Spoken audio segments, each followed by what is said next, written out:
Madam Chair. So a couple notes here that I wanted to put forward for everybody regarding the budget.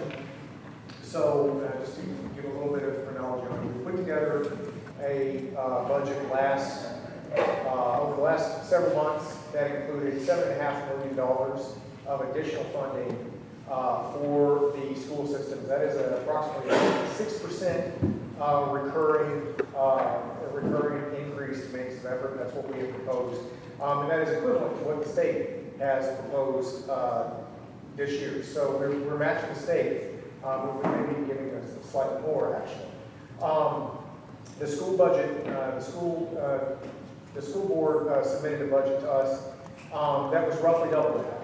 A little bit less than double that. It included an additional $5.4 million, and then some changes, I think, around the edges based on some estimations from tax revenue that theirs are a little bit different than ours. I wanted to note that during the last budget meeting, Dr.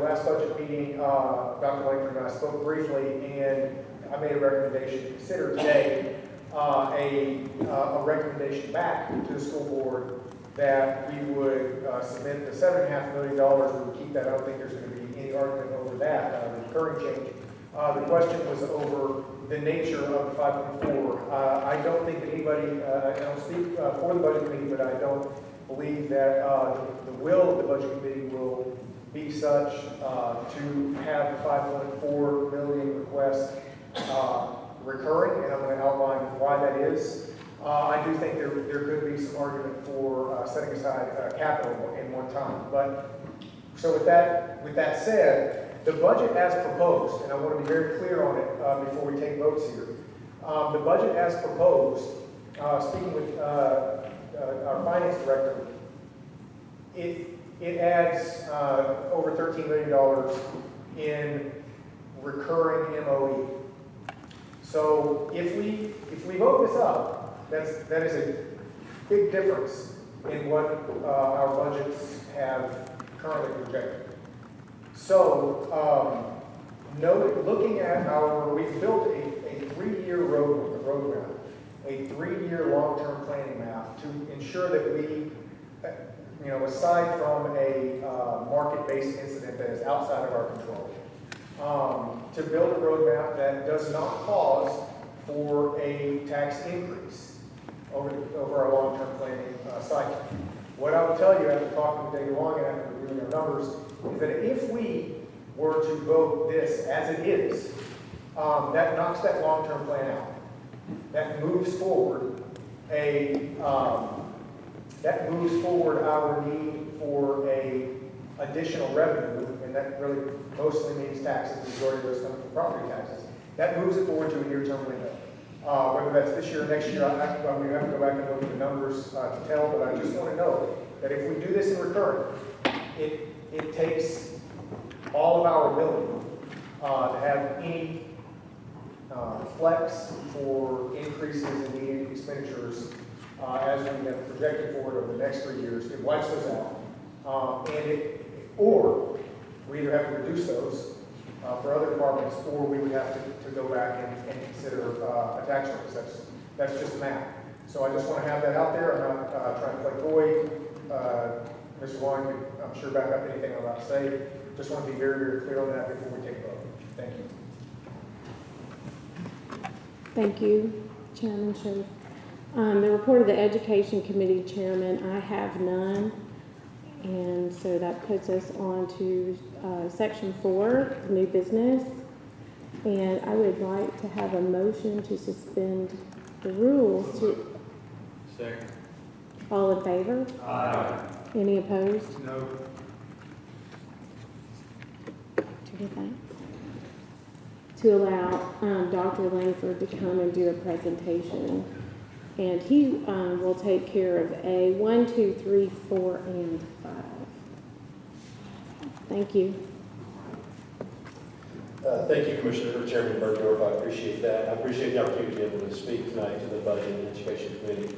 I would like to reiterate, I appreciate Commissioner Show, Chairman Show. We've had a lot of great conversations over the last few weeks, and I appreciate it. It seems like we've had a lot of budget meetings. I can't remember exactly which one it was, but the first one, when our budget was voted down, I appreciate the fact that he laid out that we just had a misunderstanding between us about the amount of money coming to us from the county. We're going to try to deal in good faith as partners, and we know that you have a lot of the same issues and concerns and needs that on the county side that we have on the school side, which is largely inflation, a lot of unfunded mandates being handed down from the federal government. For us, the end of ESSER and moving positions across back into GP, and then of course, with the additional needs for athletic facilities, our biggest expenditure is compensation. But I'm appreciative of Mr. Shove's comments. Had a great conversation with Chairman Bergdorf this morning. Our goal is always to, we appreciate the money that we receive from the county commission, and we're thankful for it. We're going to do the best we can to be good stewards of it. I think, we're really close. When we went before y'all, and so with the school board, for us to be able to have something, last time when we met in June, we were asked to cut money, and we did that and got to within 5.4 million. Chairman Shove and I spoke towards the end of June about that. Since we had our school board meeting before any of that came to fruition, we put a line in there for other revenue. It's on page 5 in your budget book if you want to see. We tried to do that to give us the most flexibility. Mr. Long, our hope is that we could put that where we're going to understand the need for that to be non-recurring and to not count towards maintenance of effort. So I think we're pretty close here. But I also wanted, one of the things when you study, I remember Commissioner Hinton asked me one time, I think it was 2015, if he and I could get together one day and I could explain the way schools are financed. And I told him it might take 2 or 3 days because it's a weird mix of federal, state, and local dollars. Some, like, you got Mr. Hyde back here who's been an expert in school finance for decades. But Mr. Hyde, if you look at it now with TISA coming in, it's a totally different funding system from BEP. It resembles medical coding a lot more than anything else we've seen because it truly places the money on each individual student. So I thought it would be a good opportunity for me just to give you an overview. I'll go as quickly as I can because I know we have a lot of questions, a lot of deliberation to do. But I want to give you an overview of Sumner County schools and how we came through the process of determining where our budget was. So our guiding question all year was, how are we providing the best pre-K through 12th grade education for all Sumner County students? And we've worked quite hard and diligently. I'm really thankful. Most of my team is over here in the second row, and I'm very thankful for them and the work that they've done because they've put hours and hours and hours in to get this budget to where it is now. I'm sure y'all would say the same thing with your team. And I've told Mr. Shove a couple of times that I think being budget chair is the most thankless job in Sumner County. It's tough because you have to say no a lot, and my team does say no a lot, and it's a tough process. But again, we go back to this question: are we providing the best pre-K through 12th grade education for all Sumner County students? That's where we hang our hat. So our students are proficient readers, mathematicians, and problem solvers. They join us from Sumner County and from around the world. Our students speak 60+ dialects, 90+ nations. Our EL student population has increased by 194% from 2015. When I came in 2018 to the central office, I believe we had about 650 EL students. Currently, we're over 1,700. They come from around the world, as you see the number of languages and dialects. Most recently, we've had a large number of students relocate here from Afghanistan. Their parents and grandparents helped us fight the Taliban and the war against terror, and now are in harm's way after we left Afghanistan. So it's been an interesting dynamic station. Camp Elementary had 59 students last year move here from other countries. So it is increasingly a worldwide destination. All Sumner County students learn and excel. We're really proud of the work that we do with special education. One of the highlights of the year is always the proms that we do, and then Special Olympics. Increasingly this year, beginning in January, we began to focus on ensuring that our students are ready for the next step, whatever their first career is. If you look, our students are going to graduate into a world that's more uncertain than at any time probably since prior to World War I. We're on the, AI, different people have different philosophies about how AI is going to change things, but it's going to have a huge impact on the future, along with other economic changes and just the unsettled nature of our world right now. So how do we prepare kids for that world. If you catch it, right now it's blinking at about the speed of your eyes. If you can sync that right, it'll be a little quicker. But our big focus this year has been, how do we answer questions to make sure students are ready for their first career? What skills do they need? You know, if you're in the workforce right now, one of the things I think everybody says is, I just need kids that show up to work on time, look me in the eye, shake my hand firmly, stay off their devices, and know how to work together in a group. Those are all things that we're trying to focus on in addition to providing a top quality education. So our Sumner Ready budget goals: invest in preparing students for the future and their first career, provide opportunities for them to learn in real world settings, increase compensation for all staff, and address critical school facility needs. I think that you will see over the next couple of years that high school will change the most of any grade band. High school has been operating the same way since about the 1880s, 1890s. If you think about it, it's set up just like an industrial revolution factory. Ring a bell, go to class. Ring a bell, go different. Ring a bell, go to lunch. Ring a bell, go home. But our students today are facing a world where that's not the way the world is organized. And what we want to see over the next couple of years is see our kids pushed out into the workforce so they learn those skills, those soft skills, career skills, but also for the opportunity to explore what they may want to do with their life. Nissan has created a university pathway where you can go to work at Nissan and work on their assembly line or any of their parts suppliers for $18.50 an hour once you turn 16. If you stay with them for 4 years, they'll pay you $85,000. They have agreements with TCAT and with some four-year universities, so they will pay you for your 2 or 4 year university. I think you're going to see a lot of niche programs like that. I can't tell you everything right now because we're going through a transition at Ball State right now. We just got a new president. We've got some exciting things coming down the path where we're going to be able to create some programs like that in areas that benefit the economy of Sumner County for the future, and that's a vital focus of ours. Okay, you can see, you know, if you look on the left, this was at Beach Elementary's Career Day, and we had firefighters there along with a number of other. They were really intrigued with the firefighter truck and the SWAT team vehicle from Hendersonville. I'd like to point out it was the Hendersonville Police Department SWAT vehicle, not the Sumner County SWAT vehicle. And then Addison DeWitt earned her pilot's license this year. She's part of the aviation program at Liberty Creek. A study that we do to help students find out not just what their career interest is, but what their career aptitude is.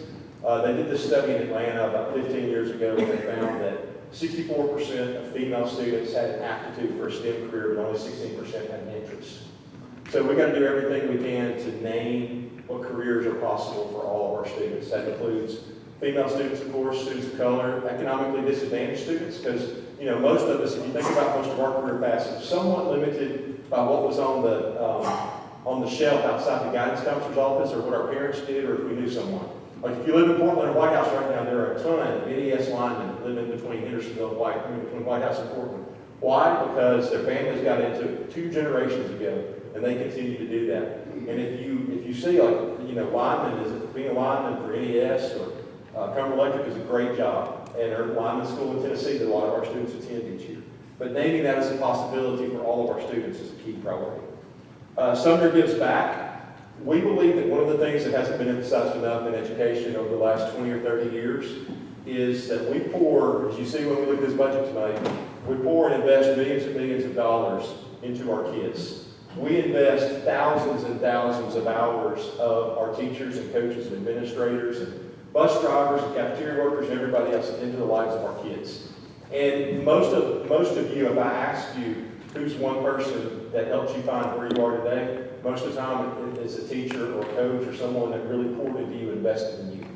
One of the things I think that we've forgotten, and it's a great tragedy of our times, I think, it's reflected in the events of this weekend, is we've forgotten civil discourse, and we've forgotten that we have a responsibility to give back to our community. We're going to try to integrate that into what we're doing by giving kids the opportunity to give back to their local community. Our kids are actually hungry to do this. They just need the opportunity and the direction. Our supervisor of career technical education in STEM, he had a meeting with Sumner County nonprofits a couple months ago. And when Chase was talking to him, one of the things they said is, you know, we were ready, like, what do you need? Food? Do you need supplies? Things like that. They're like, we need beds. We have a lot of people that are getting dislocated and they're moving into new apartments or new homes, and they don't have an adequate place to sleep. The thing that we've got is we got lots of shops. We got lots of metal. It's a great opportunity for our kids to build beds for those in the community that don't have a place to sleep. we're going to be able to tie in and do that a little bit. We got some other announcements on that way, but we're going to have a real focus on how we can teach our kids in our schools to give back to the community. This is one of my favorite pictures of the last year. If you know, Judge Gay was out riding his bike and had a pretty horrific bike wreck back on the Walton Ferry Peninsula, and he couldn't get up. And these two boys are Lakeside Park students, and they saw him. And if you want to talk about the Good Samaritan, they not only helped him, they called their dad came in, and they helped Judge Gay get up and into the ambulance. When the ambulance came, they realized his bike was just going to sit on the side of the road. Well, they had a lot of their baseball stuff and everything in the car, and they couldn't get the bike in there. So the two boys held it out the window while they drove it back to Judge Gay's house. Like that captures the spirit that we're talking about what we're trying to do. All right, I apologize with changing computers, this part's a little bit off. But I wanted to give you an idea that our budget doesn't just happen in a vacuum. It's not just me and Ms. Brown sitting around trying to come up with what we proposed. But we started in September this year. We met on September 6th, I believe, we met with communities after the collapse of the bleachers at Beach High School on the visitor side. We met with representatives from each community to put together a long-term plan for athletic facilities in Sumner County. We met at the end of the month with principals to discuss their capital needs. And again, we began meeting with communities to address school facility needs. If you look at what happened, those of us that remember the opening of Beach High School back in the early 80s, Beach High School was built with nothing, no fields, almost nothing. That was not something that the county commissioner or anyone else intended to do. They just didn't have the money to do it. And so it was left on the boosters and coaches and families and community of Shackle Island to build those facilities, and they did the very best they could. Over time, they added a baseball field and a soccer field and other facilities. Hendersonville's the same way, White House, Portland, everybody else. But what you didn't have was a master plan. Now you have difficulties, like if you're at Beach or Hendersonville, it's hard to get from place to place if you have any mobility issues. One of the things that we want to do in addition to upgrading our athletic facilities is making sure that our facilities are well lit, that there's adequate ways to move around the campus, also addressing long-term needs. For instance, if you look at the Hendersonville stadium plan that we'll talk about a little bit later, one of the things you'll see in the Hendersonville stadium plan is that we're moving all of football operations underneath the new stadium. That's going to free up that iron bunker, that whole complex for a host of other sports, women's sports, other things. It's going to really expand the ability for Hendersonville to meet the needs of all their student athletes. If you drive on that campus, they're landlocked. There's no more land to buy over there. A good number of Hendersonville's sporting activities, soccer, baseball, softball, everything takes place at Drake Street Park. So we've got to be real creative there. Where Beach has a little bit more land, and so their plan also meets their long-term needs, especially with sidewalks and lighting and some other things. But it looks different because we're addressing the unique needs of each campus. The same thing will happen in Gallatin. One of the things we hope to do this year is add the track, but then also begin to make a long-term plan to, let me say this really clearly, preserve the historic stadium for use forever in Sumner County, in Gallatin and Portland. But at the same time, prepare for the future. It would be negligent to build a track and spend a couple $1 million on it and not build it with the opportunity at some point down the road to put a football field in there and to have a home stadium at Gallatin High School. So we want to make short-term investments to meet our needs, but also long-term investments because it'll save us millions on the back end. Beginning September to January, if you remember Mr. Craig Ott right back there, he's been with Sumner County twice. This is Craig Ott 2.0, Mr. Hyde. But Mr. Ott began an extensive study of where our compensation was relative to other counties and other districts and just the local market. And I'll share a little bit of that a little bit later when we talk about what we're trying to do with employee pay. And I think it mirrors a lot of what y'all have been trying to do in some of the budget meetings that I've been part of. We began department budget meetings. Those are those 10 departments that I supervise: instruction, transportation, pupil services, school nutrition, all those different departments. We sat down and began meeting with them in January, earlier than we ever had. We presented the compensation plan to the school board in January. And then in February, again, 2 weeks earlier than we typically have done, we began meeting with every principal. In those principal budget meetings, we talk about how their projected enrollment looks, if we're going to add teachers or remove teachers, if they have capital needs, things like that they shared in September. we updated in February, and then they pitched any other big projects or initiatives that they would like to see the district address. We tried to do that in February, so we have plenty of time to get in the budget. Our mantra is, if you believe it, you put it in the budget. If you don't put it in the budget, then you don't really believe it. And so we're trying to make sure that we have time to get those significant things into the budget, and that comes out of our principal budget meetings. It's a little bit weird now the way growth is in Sumner County. We were overall flat this year for the first time in about 23 years of recorded attendance, but you'll see things like we took a teacher away, an unfilled position at Jack Anderson, and we added one at Lakeside Park. That hasn't happened. We've added several at Clyde Riggs over the last few years, because what you're starting to see is with interest rates being high and the appreciation of homes, where people used to want to be in the Shackle Island Beach, Station Camp, Gallatin area, now they're moving to the northern part of the county because homes are more affordable. So that is coming. We're going to see some of that shifting growth. We're in great position. We've got plenty of room to shift students as needed to Gallatin High School, to Liberty Creek High School, Station Camp High School. As Portland continues to grow, we've got opportunities at Westmoreland and White House. We're really good at high school. Probably in about 4 or 5 years, we're going to be looking at an elementary school. Probably 7 or 8 years. We can squeeze longer if we need to. We've got capacity at Beach Elementary and a couple other schools where we can slide students around. Having White House Intermediate open this year will help. It downloads a lot of the issues we're seeing in White House. And so we're in a really good position. I think we all know growth stalled out this year, but it's not going to stay stalled forever. At some point, we're going to see more people coming to Sumner County. And that's a good thing. We want to welcome those that are new to the county. All right, and then May to July, we're in the process of commission approval. All right, revenue projections. This is page 1 on your draft budget, and I apologize that the lines are off. Let me talk a little bit about TISA. So as I mentioned earlier, the state funding formula has changed completely. So the state calculates what our total education need is for the county, and then they divide it 70-30 with the county.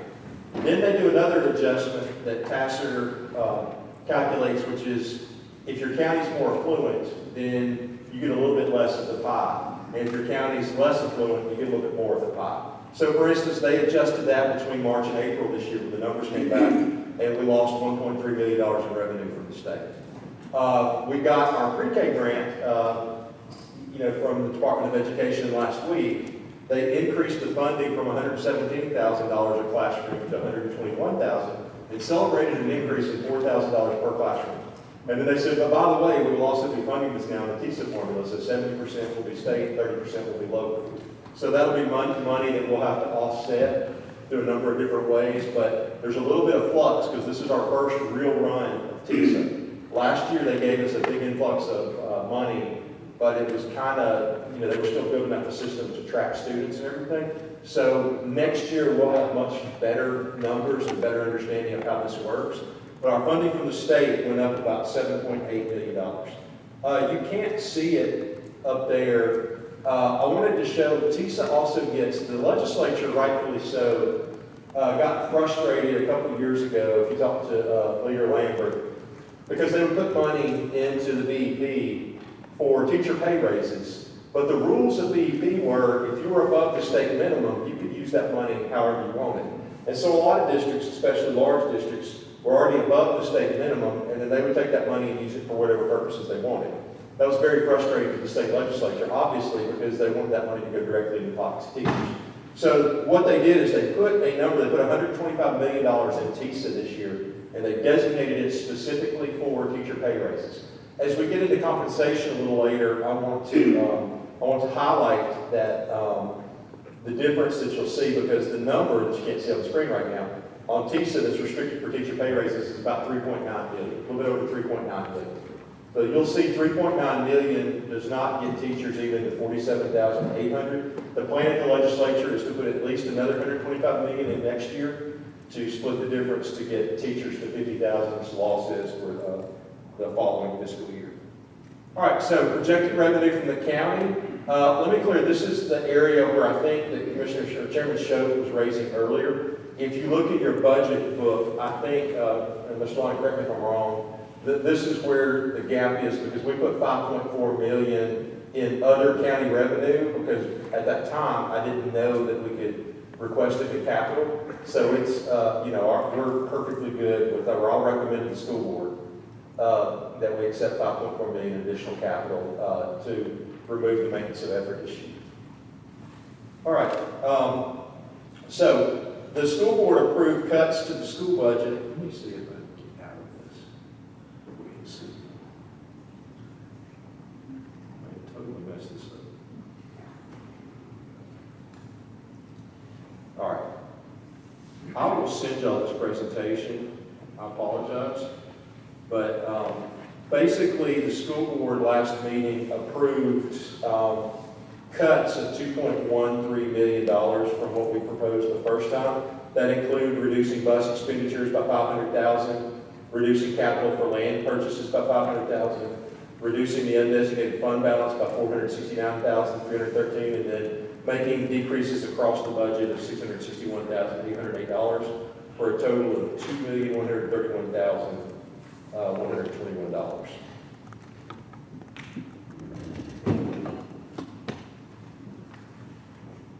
All right, so one of the questions that we've had a lot in school board meetings and on social media, I promise I didn't base this presentation off comments on social media. But I do think it's a great place to capture what people are talking about and to address those needs. So, if you look at what the comptroller provides, there is a number there that says that Sumner County Schools had a fund balance at the end of fiscal year 2023 of $125,979,996. Okay, I wanted to walk through a little bit about this just to explain what that means. So that represents everything that we have in the budget for Sumner County Schools. So for instance, there's $35,990 in inventory spread out across the individual schools. There's $7.15 million held in the individual school bank accounts. That's money that schools have raised internally. It's money that we've allocated to them for instruction. Those are money at the end of the year. It all rolls back into our accounts, and we have to redistribute it out of the fund balance. That's an accounting method. There is $34,324 of federal restricted federal projects carry over from a federal grant that's used in the next school year. There's $3.9 million in GP restricted. That's from child care and preschool and other grant restricted funds that can only be used for that purpose. There's an additional $12.3 million in school nutrition fund balance. Can only be used for cafeteria-related purposes. Sadly, Mr. Rogers, this has been a concern of yours. We can't spend a penny of that for school lunches for kids. It has to be spent on capital items and things like that. It can't be used to pay. Because, if you notice, we're catching on average now about $400,000 a year in unpaid lunch funds. To this point, we paid it. We're changing our philosophy on that a little bit, but at the same time, let me say this clearly. Mr. Wise is back there, to be real clear. No kid will ever go hungry in Sumner County Schools. We'll make sure they eat. But it can't come out of that $12.3 million. What we've been doing is they spent a chunk of this year on updating cafeteria capital requests across the county, and you'll see that as we roll down. They have to keep a certain amount of fund balance. We've got the ability to spend some of that money. A lot of that was in the years of COVID when the federal government just provided free lunch for all students. We picked up a lot more money than we typically do in a year, and that rolled into that fund balance. Also because, we had students eating at a much higher rate, and we had a lot fewer employees. So the combination of that fueled that growth in fund balance. That's not something that will probably continue in perpetuity. There's $3.7 million in restricted hybrid stabilization. This is cash that's held in TCR's custody to offset future contribution rate increases. I know y'all have the same thing on your side with TCRS. It's a little different with our system, but it's similar. There was $29 million committed for education that was budgeted fiscal year 24. That was used from reserves to balance the budget. There were $27 million committed for education that the board allocated. Much like your budget has money allocated for capital, it doesn't have a specific project tied to it, but it's there as y'all decide how you're going to allocate that money. The school board for fiscal year 23 did the same thing. and then $1 million committed for federal projects.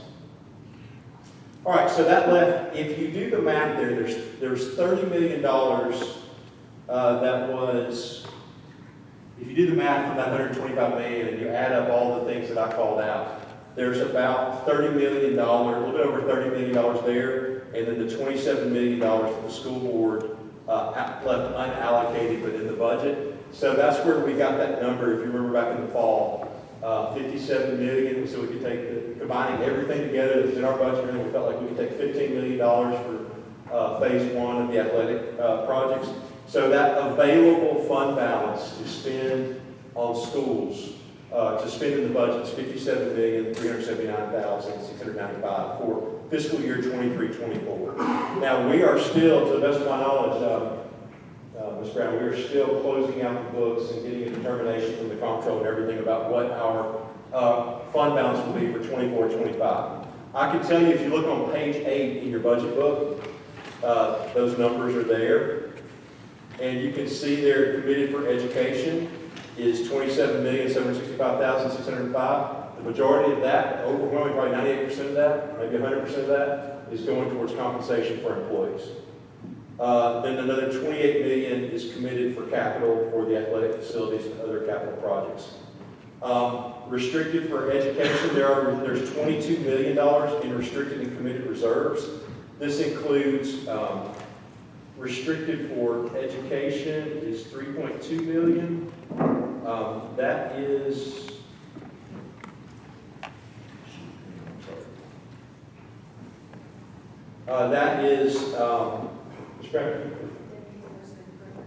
what's that? Oh, daycares, different things like that, money that they have set aside for specific projects. We mentioned that earlier. Restricted for instruction is $16,000. That was for special education.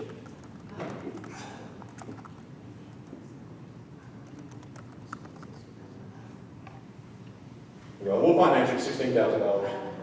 And then that hybrid stabilization from TCRS is about $3.7 million. Our 3% required reserve for next year will be about a little bit over $11.5 million. And we're budgeting an undesignated fund balance of about $4.48 million. Now, I hope we are wrong and that comes in higher, right? We're pretty tight. We try not to spend down every line to zero. We try to run 93, 94%. So hopefully that line, as we closed out everything, as we get better numbers back for August, September, hopefully that fund balance will be significantly higher than that because that helps everybody as we move forward next year. Is what? Oh, Career Ladder, believe it or not. Career Ladder was an initiative started in 1980 by Governor Lamar Alexander to increase teacher pay. And you did certain certifications and evaluations and things, and you got a higher Career Ladder and you got more money. We still have a few teachers that draw Career Ladder money. We get reimbursed for that. It's about $16,000 a year. That's an estimate that was pretty close. Not very many left on. Mr. Becker. Yeah. I've got a quick question about this. Yes. Section, and I'll be quick. So on page 8, you're just going through. Can you help me understand, because you went through the 23-24 reserves. Yeah. And there was the 30 million plus the 27 is 57. Mm-hmm. Okay. And so on page 8, I see, is the 27 here the same 27? No, this is allocated. This is allocated for compensation. Okay, so just coincidence, it's 27. Yeah. Oh, Yeah. That was a straight, when we did that, Mr. Becker, we put that 27, because like one of the years of COVID, the state came back after they passed our budget. We got our numbers in April. They came back in June and it adjusted us down, I want to say like almost $2 million. So Dr. Phillips recommended to the school board and the commission that we hold a significant amount. Just at that point, not having any idea how many things like that we would have and what was going to happen. Now, obviously, we went to school throughout those years of COVID, and we didn't have any impact. We were able to pay all of our employees and stay on track. But yeah, that was that 27 million was allocated for. Obviously, like it would have been great to have had more of that last year when we had the stadium collapse at least. We could have moved a lot faster. so is there anywhere on here, on one of these pages, that adds up to the 120-something million reserves. I can send you, because that was from that was fiscal year 23. We don't have that yet for fiscal year 24, 25. Yeah, I'm just looking at the fiscal year 23-24 column on these sheets. Right, but we don't have that yet because we're still closing out our books, because our budget year is June 30th. So we have estimates, go ahead. Yeah, and you won't see it, you won't, Mr. Mayor, you won't see those numbers because it includes those school nutrition, internal funds, and some of the other things they listed. So you won't ever see that number listed on this budget. You have to add a lot of different numbers from our audited financials together. That 125 reflects all those different S&P, daycares, everything like that. And then on this page 8, and the $27 million that's on page 8, fiscal year 23-24, committed to education, 27 million flat. I think I heard you said that all 27 million of that is going to salary compensation? Yes. That 27 says 65 or 24, 25. Okay, so that's going to be, so that $27 million was pulled out of reserves and has to now be funded recurring, That's correct. and that's already happened. That's not budgeted. That's actual. No, that's what we're asking for approval for. That's next year's budget. Well, the column I'm reading is last year recurring. On page 8, 23-24. 23, 24, I see, oh, you're about the 27 million down there, Yes. 34, 655. I'm sorry, that was that unallocated money. Oh.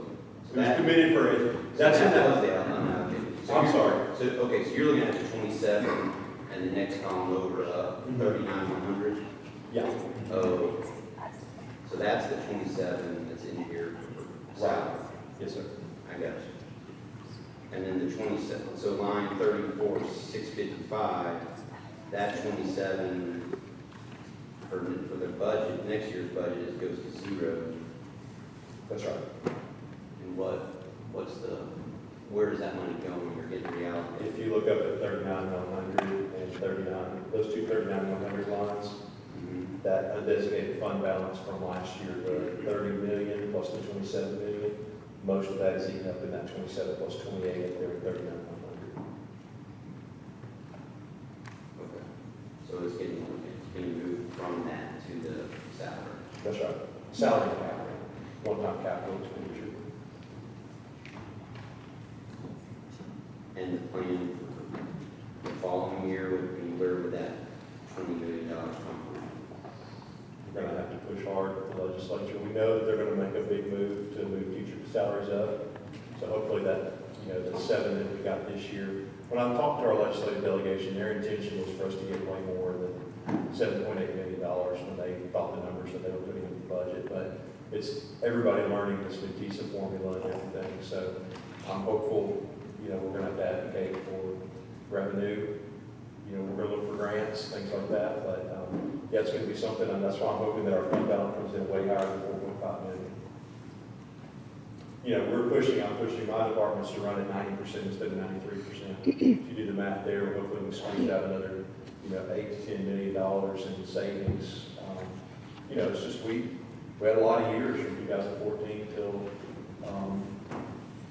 this year. I mean, our budget has been very well done. Let me say this, Mr. Becker. One of the things that I think we've always done, I'll have to tip Mr. Longing for this, is we've always projected revenue very conservatively. The reason we have those reserves on the commission and the school board side is because Mr. Longing's always projected revenue very conservatively, because what you don't want to do is project revenue very liberally and then show up in like February and have to say, we're not sure how we're going to pay our employees or their benefits or things like that. So you always want to undershoot your revenue and have more come in. So we would anticipate, especially I know, if you look at the revenue structure that's included in this budget, the budget committee has shifted the way that schools are funded from about 61% property tax to 50.8, I think, something like that, thereabouts. And then the rest will come from an increase in sales tax. As long as we don't hit a recession, that should generate more revenue, which is kind of what Mr. Schoaf and I talked about as a way to generate some of that ongoing revenue. It's a concern. All right, thank you. Mr. Schoaf. Thank you, Madam Chairman. Just a quick question here. I actually have a similar note to Mr. Becker. I guess I just wanted to be, maybe ask this simply. Do you anticipate running, you've been stating that you're shooting to run 92, 93%, understand that. This year, what do you expect to run? And then what do you anticipate running 24, 25? You know, are you anticipating running at a deficit or close to it, or if it is close, what, you know, ballpark, where do you think you're going to be at? Yeah, we're hopeful. I mean, if we don't, again, this is all, like, I hate to say this publicly because I know we'll be accountable for it, but this is all projections. Based on the conversation we've had with the commission and the legislature, you know, I think we'll probably be in the $17 to $20 million range. You combine all that together. We'll get better. Like, we catch some things like from TISA that are still hard to calculate. For instance, we found some things like there's a way we can code some of our high school classes. We pick up $65,000 per classroom. So obviously we're going to code all those classrooms that way. We pick up, based on our test performance, we pick up outcome-based funding, but we don't get that until December. So we got right at $3 million this year in outcome-based funding. It's hard to even project that yet because basically TISA creates a pool of money for outcome-based funding. And then they look at how all the districts in the state do, and then they divide that money up. So we haven't had enough runs of that to really understand exactly how that works, but I would anticipate that being more than $3 million this year. I would anticipate our career technical money coming in. All that money comes in for those specific things, but right now, we're allowed to use that outside of that money that's dog-eared by the legislature for teacher pay raises. We're allowed to use that money unless it's something like they keep about $500,000 out of our TISA money at the state level to pay for the ACT and other tests that they get. That money we'll never see, but the rest of it comes to us, and we've got some flexibility. So I think that we've gotten a lot better, and that's where the medical coding analogy comes in. We're still learning this year. The system wasn't fully operational until about February this year. So we've gotten a lot better at learning how to code each individual student. Not because it's about the money, but we want to make sure we can give the most money back to our students. And so trying to figure out the parameters of how TISA changes the way that we approach funding, I would say, hopefully, what our goal is to squeeze, I'd love to run that 89 to 90%. In years, the unknown, we have a couple of unknowns that I'm concerned about. One is a good thing. As we increase compensation, I think we'll fill a lot of unfilled jobs. So some of those lines expenditure lines will go up because we're going to actually have people working in the school, which is great because we won't have principals working cafeteria lines and, teachers and other staff working a couple of extra jobs around the school to help keep things operational. That's good, but I think, barring crazy growth and the things that we worry about every year, crazy inflation on fuel, crazy inflation on electricity. We've had pretty big increases the last couple of years on utilities. That seems to, inflation seems to be leveling out on some of those things. So hopefully we'll have the same projected increases on some of those things. We're not opening any new schools, so that's going to cut down a lot of the personnel needs. We're going to be tight. Thank you, sir.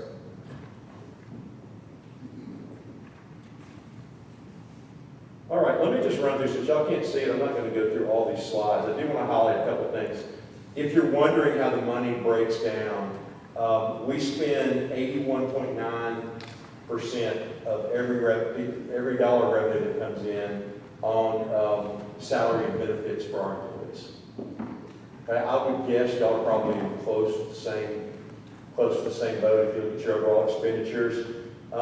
Supplies and materials, 2.8%, maintenance and operations, 4.8%, capital, 7.2%. And if you look at this projected budget, year over year from last year to this year, there's two huge increases, which is salary and benefits, which is by far the largest, about an additional $34 million in It'd be hard for you to add that up because those employees are spread out over all the different departments. So if you total it all up, total it all up, it's about $34 million in increased salary and benefits for the compensation plan that we're looking at. Capital, increased by about 8 or 9 million from last year. All right, the next set I was focusing on was how we're investing in our staff. And I want to highlight, I won't go too deep into this, because I've been in several of your meetings. I know y'all have done, especially on the budget side, you've done extensive work over where our employees live and how expensive it is to live in Sumner County right now. So currently, unemployment in Sumner County is 2.6%. Average home price listings, $419,000. The cost to live in Sumner County, my source on this was a Grace Place Ministries presentation, but I think it's pretty accurate based on what I saw from Metro. $71,000 cost to live in Sumner County if you're a single parent. Average retail wage in Sumner County in 2024 is $18.24. I won't go through all the numbers, but as we know, everything that people use on a daily basis has gone up in double digits over the last couple of years due to inflation. Here's a statistic for us just to give you an idea about where our employees are. 54.4% of our employees are in the lowest 3 ranges on our pay scale, and they're within the first 4 steps. So if you think about a box, like almost 55% of our employees are in the upper corner. So that means that on average, they're making about $12.79 an hour. So if they work 190 days, 7 hours a day, that's about $17,000 a year. And we've got fantastic classified employees across the board. These are our teaching assistants, our custodians, our bus drivers, our cafeteria workers. These are the ones that are primarily in those boxes. And as you can imagine, and we pay once a month, if you can make $18 or something an hour, and most of the restaurants and retail businesses now allow you to get paid every day through an app, it's hard for us to compete when Chick-fil-A pays $5 or $6 more an hour than we do. So, our January compensation proposal. We were shooting for $18 an hour for all of our classified staff, $50,000 starting teacher pay, a $10,000 increase for SPED, behavior, RT Fisher staff, increasing coaching supplements, sub-pay, and then some academic supplements within the schools. If we went to $18 an hour for our classified staff, it costs $23 million. If you go to $50,000 for starting teacher pay, it's $15 million. We're right up on the edge. I think Mr. Lancaster said this best in one of the meetings. He felt like we were pretty aggressive, Mr. Becker. This kind of goes to your question, to show your question. We were pretty aggressive in our revenue estimates and everything, but he was ultimately comfortable with it. I don't want to put that words in his mouth. You can check with Mr. Lancaster. But he wouldn't feel comfortable going much beyond that. I would love, more than anything, to go to $50,000 a year in teacher pay. They deserve it. They deserve every penny of it. I'd love to go $18 an hour for all of our classified staff. This is the minimum salary. They deserve every penny of it. But in terms of, I also want us to be in a position to be able to pay for it next year. And I know when I've met with Mr. Long, Mr. Show, Mr. Isbell, we've talked about the fact that where we are right now is no one wants to increase taxes. I don't know if y'all heard that about me before. Somebody may say that I like to increase taxes, but we're trying to operate off a revenue stream that doesn't cause the county to have to increase taxes. Right? I don't want to, let me say this here, I have no plans of closing school. Okay? I'll get into some of the parameters that I see as make this budget vote on July 29th really important. But I have no desire to close schools. I have no desire to play, I grew up most of my childhood having the same budget battle every August. We're not going to run the buses. We're not going to play football. We're not going to do this. And it makes it hard to do good long-term planning and be fiscally conservative when you're always living hand to mouth. So we got to figure out what the revenue projections are and then operate and live within those. We couldn't get to where we wanted to go, but we wanted to take a first step. And so what we're looking at is increasing the minimum pay for all classified staff to a minimum of $16 an hour. So what that means is a 190-day employee, that's somebody that works every day the kids are in the building, and a few extra teaching assistants, school nutrition staff, bus drivers, bus assistants, CDC assistants, resource assistants. That means that on average, they'll see about a $5,700 pay increase. If you're a 200-day employee, you get more because you work 10 more days. If you're a 260-day classified employee that works full-time, 12 months a year, you'll see more. That, with a step for each employee, the cost of that is about $12.8 million.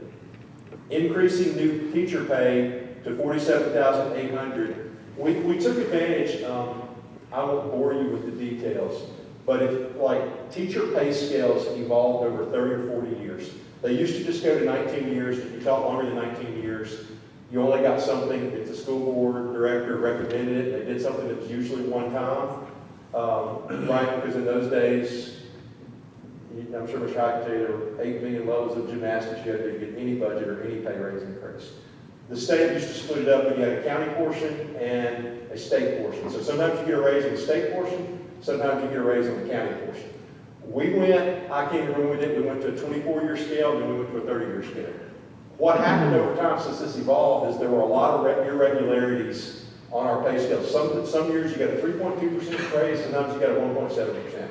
This is all over the place year to year. There were key points where there was a big difference. So what we did in remaking this pay scale and adding salary to everybody is we smoothed it out. So new teachers will receive an increase of $2,200. The average raise amount for all teachers across the scale is about $3,023. So teachers that have been here with us a while see more, about $800 more.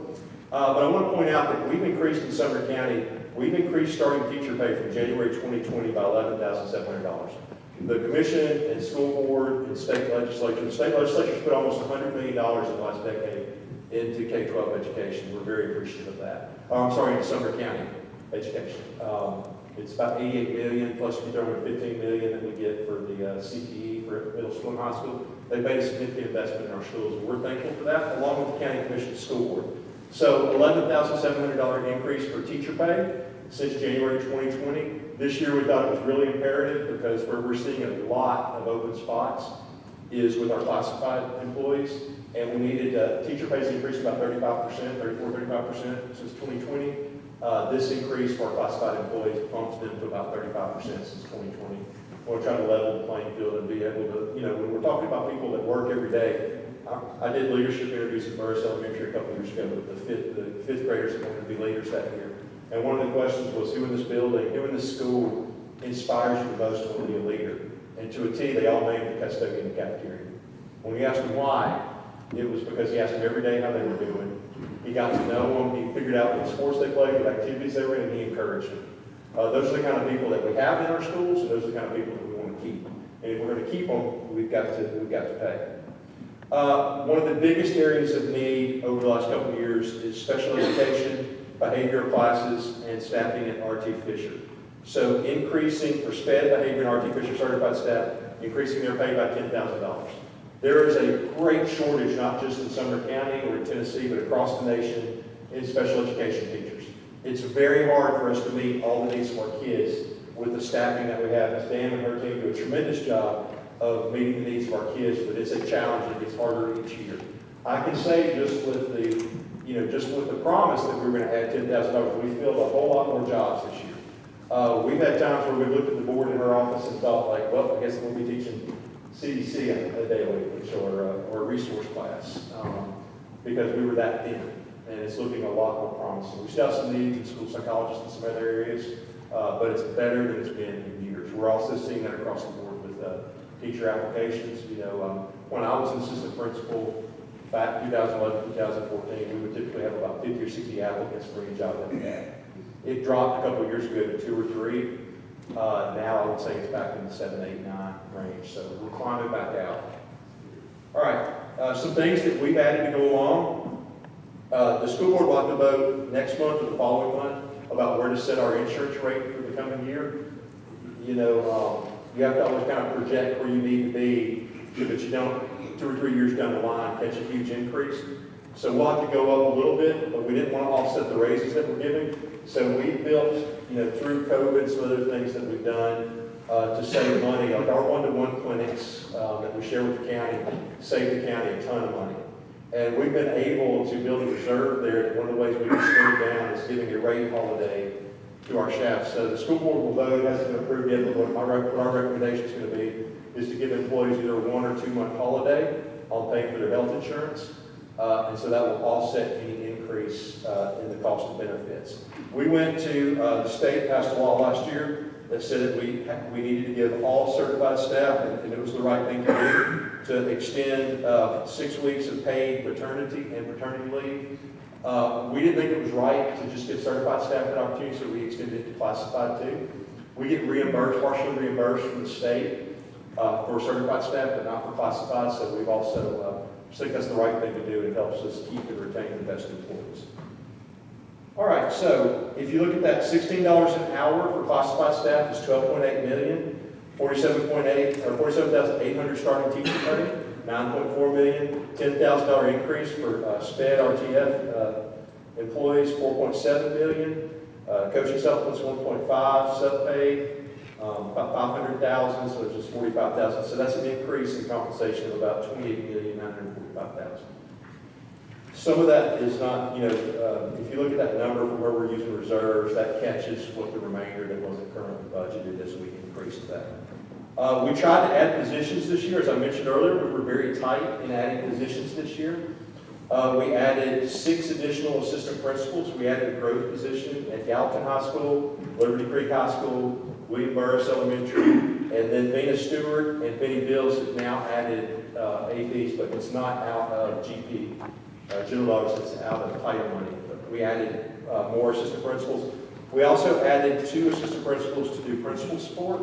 We are very thin if a principal gets sick, or a lot of our elementary schools just have 1 principal, no assistant principals, and they spend a day and a half sometimes doing nothing but IEP and 504 meetings. It keeps them from being out in the building, taking care of teachers, taking care of our kids. So we've tried to build in some principal support positions to help across the county, help new principals, but then also to help cover IEP and 504 meetings.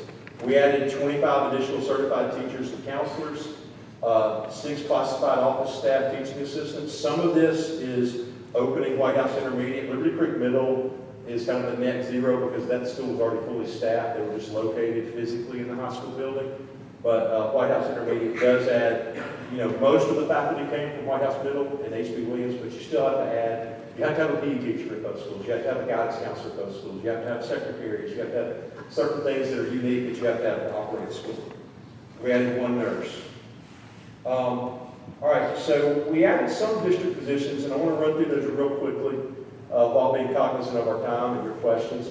Nurse trainer, right? Everybody in the county now that works with kids after hours needs to be certified in CPR. That's one of our goals.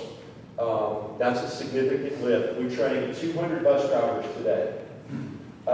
Increasingly, coaches, we had a situation at one of our middle schools in Portland earlier this year where we had a boy that collapsed. And had the nurse not been there, she was only there, right, just out of God's grace and mercy.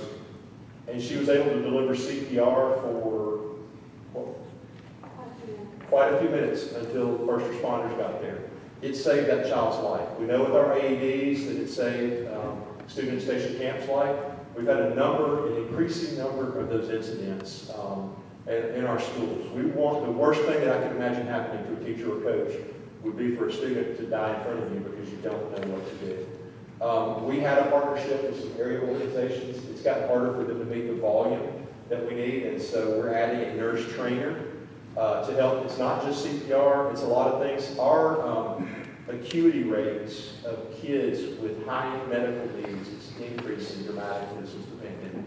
The number of kids with type 1 diabetes, the number of kids with chronic illnesses is going up, and we want to make sure that our teachers, our principals, our staff are trained and able to support their students. We've added a Teach Sumner coordinator and administrator. Teach Sumner, the state now allows us to certify teachers. Colleges no longer meet the needs of school districts in training and certifying teachers. We will run the largest undergraduate teacher certification program in the state of Tennessee next year. We will have 75 teachers in our cohort. The next year, we're going to shoot for 150. Tennessee is larger than us if you include your graduate students, but if you just do undergrad, we're going to be #1 in the state. So what we're doing is going out. This is going to be the way of the future. We think in 5 years, we'll probably recruit our own teachers 85% of the time. We're going out and grabbing people that have been in a different career and want to teach, people that have a college degree but not a teaching certification, teaching assistants in our building that have a college degree, and we're able to get them in the classroom and teach them how to teach the way that we want things done in Sumner County.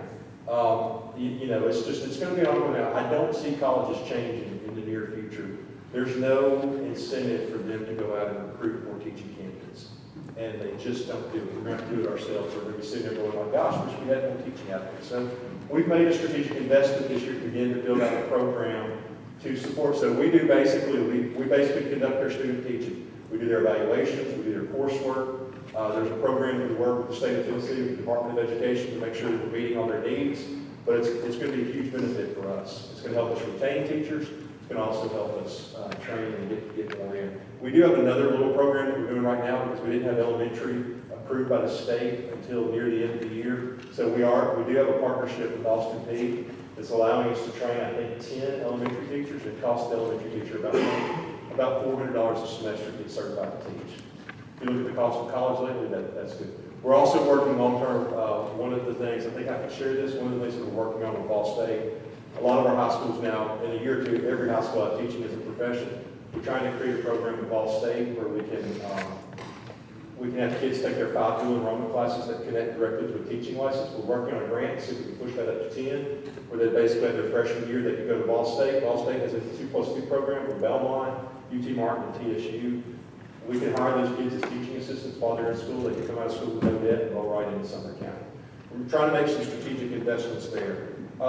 In conversations with our principals, our budget meetings, we needed an elementary guidance counselor support. Bobby King, if you know her, she's a former Hendersonville High School guidance counselor. She's amazing. She's done our secondary work and elementary, but as I mentioned earlier, the needs of our kids are profound. And so having someone to help support elementary is a huge need. We increased our county athletic director from 0.5 to full-time. And then we shifted, elementary fine arts 0.5 is not a new ad, we just shifted responsibilities around within the instruction department. We have not advertised yet, we're looking for a 0.5 secondary fine arts to provide support. We had a luxury, a great for a long time where we had Dr. Phillips, not former superintendent, band director at Hendersonville High School, Dr. Phillips, who was a 30+ year band director. We had a number of those. Now we're increasingly getting kids that are year 1, year 2 out of college, and they're taking over a band program that has many years of success, $100,000+ budget, and a whole bunch of parents, and a concession stand to run. And you know what they don't teach you when you're learning how to be a band director? Is how to run a concession stand. You know what every band director has to do? From time immemorial, is run a concession stand every Friday night to fund the band program. So we got to have some support for them, and not just for band, but there are a lot. We have a lot of kids that are raking in thousands and thousands, tens of thousands of dollars in scholarship money for band, chorus, theater, or art, or their fine arts programs. All right, I'm going to try to run through athletic facilities. I wanted to give y'all some numbers, just a reflection on where we went last year. We invested $14.7 million on capital projects last year in Sumner County schools not connected to athletic facilities. This included 12 school buses, flooring at Beach Elementary, Guild, Howard, Indian Lake, Westmoreland Middle, Station Camp High School, Ellis Middle School. We paved Merrill Hyde Magnet School about 5 years too late, but it is paved now. And the central office is currently in the process of being paved. Furniture, multiple locations across the county, too many for me to list out. We try to rotate furniture each year and update and upgrade the furniture. We invested in a lot of HVAC systems. Westmoreland Middle, White House High School, Beach High School, Jack Anderson Elementary, Gallatin High School. They've asked for about 40 years to have the little gym air conditioned. The little gym is now air conditioned. The auditorium air conditioner has been repaired, and some other projects in the school. Madison Creek Elementary, Nanny Berry Elementary. We put a new roof on the Station Camp High School gym, and a new roof on Portland High School as a whole. And then we replaced the lighting at Station Camp High School at Rutgers Stewart Middle. All right, athletic facilities. We invested $2 million in rental bleachers for the following school year. We invested $5.547 million in other athletic projects around, between Beach, Gallatin, $683,000 at Beach, $512,000 at Gallatin, $563,000 at Hendersonville, $66,000 at Merle Hyde, $278,000 at Portland, $107,000 at Station Camp. White House in Westmoreland, theirs will come more in the future. We invested a little bit there, but nothing like those other schools. So you'll see at Gallatin, we had some projects that Dr. Becker had requested around the building to make their athletic facilities more usable. And then we helped out with the project now. They replaced their visitor side bleachers on their own a couple years ago. If you've been to that stadium, the sideline's really tight on the home side, so now they're in the process, the final stages of sliding that over, new goalpost. We helped out with that. And then a lot of this investment is on geotech, planning, the other things that go in. You know, we have to know what's in the dirt before we can begin to plan a long-term athletic facility. We made, I'm really proud of this, and our middle school band directors have been really excited. We added, at the end of the year with the school board approved $1.26 million for a $100,000 investment in each middle school for bands. One of the things that we've heard when we talk to middle school band directors, a lot of kids want to get involved in band, but there are limiting factors that keep them from being able. A lot of parents can't afford or don't know if they want to invest in what it costs to rent a band instrument. So some of this is band instruments, some of it is replacing. What we found is the needs of our middle school band programs are pretty extreme in terms of getting chairs and stands and filing cabinets and then instruments and storage facilities and things like that. So we made about a $1.3 million investment in middle school band. That totals of that $15 million just to track $5.55 million that we spent. Biskin won the contract to do our stadium projects at Beach, Hendersonville, and Portland home side. They bid $20.058 million. The closest other bid was A&K Construction, which was $21.95 million. So obviously the school board voted to go with Biskin at $20.058 million. Other capital projects, I had some questions at the last budget meeting. You know, what could we see in that $5.4 million if the commission graces us with that? That $5.4 million, you know, some of the things that it would help out in is, I think the Gallatin track would come in around $3 million, Station Camp track around $1 million. Merle Hyde tennis courts, about $750,000. There's a project at North Sumner Elementary that we want to do that's about $750,000. And then we have a lot, we'll never have, we've addressed a lot, you know, that $14.5 million that we invested in capital projects last year. We've addressed a lot of needs, but we have a lot of square footage of building and space, and we're going to always have ongoing capital needs. If you remember, we invested about $76 million in 2015 in addressing maintenance and expansion needs of our schools. We put another $14.5 million in additional we've done in previous years. We've made significant investments, but it's just something we can't fully take our foot off the gas or we get behind and we wind up back where we were in 2015. All right, that's all I have. If you have any questions, I'd be happy to answer. Mr. Becker. I hate that the much better visual type of person. I'll email it to you. Question there at the end, you mentioned about what the additional 5.4, 5.6, whatever it is. And I thought, so I got a little confused there. So the bid came in from this at 20.05. Yes. Okay. My original thinking was the additional 5.4 was to cover from last year 15 something, the 15.7 get it up to the 20 something. But I think I thought I just heard you said that 5.4 could go toward the other outside the bleachers. It'd be like Gallatin track, Station Camp track. I know those are in the original 15.7, so I don't want to go down that line right now, but I guess my question is the 5.4 difference, is that to reach the 20, is that to reach for the bleachers, or is that already met and the 5.4 could go toward the other projects? Well, I think, You understand what I'm yeah, I do. It's hard because you're really comparing what we were talking about last year with this year. So I would say, well, like, for me, let me just be really clear. I think the Gallatin High School track has to be done this year. That's an imperative for me. I don't want Gallatin to go another year without a track. These other projects, all aren't necessary, need to be done as well. But if you look at that, I mean, we could say that 5.4 will go for anything. We can absolutely say we'll go for the stadium projects. That's not a problem. My concern with that would be is where that money is located, because just in terms of timing, one of the things I want to emphasize is we did that bid as late in the school year, in the budget year as we could, to give us the maximum amount of time to get the budget passed. We have 60 days from the day the school board approved it for me to be able to sign that bid, for us to be able to bid, or to begin, or we'll have to rebid the entire project.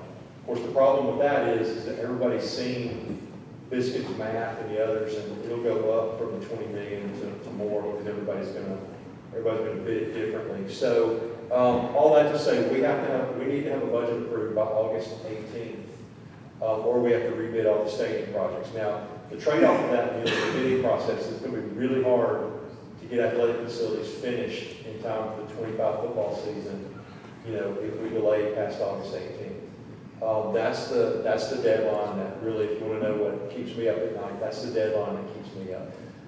So my concern about the 5.4 million being connected directly by the commission to the athletic facilities is we would have to pass it on the school board side, then we would have to come over here. I don't have a problem with it, it's just going to have a lot more meetings. Because Mr. Longman can maybe help me here, but if the capital is held on this side, it would require approval of the school board and the county commission. Yeah. I'm good with the I'm happy with what Commissioner Chairman Shove offered last time. Happy to do that with the 5.4 million. I think it gets us over the hump and gets us started with the money that we need to start school and do our athletic facilities and take care of our other capital needs, our compensation needs.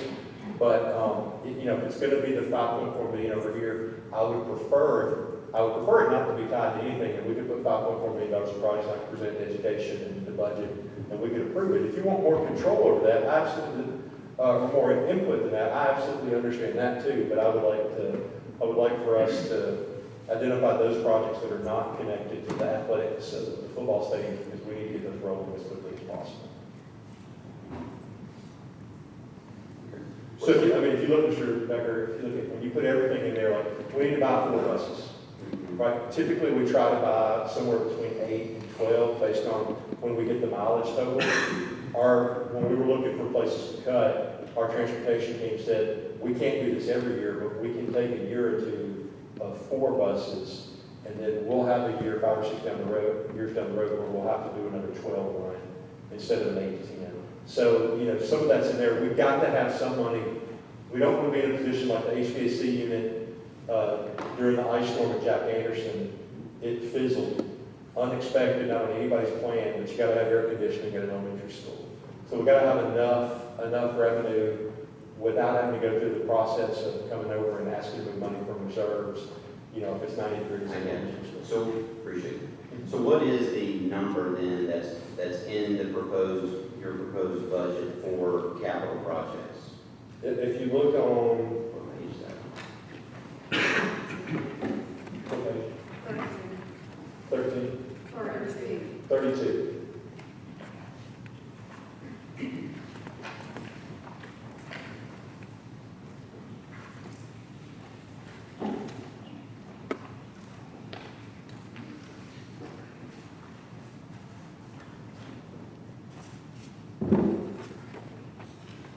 So that's at 28 million, 28.4.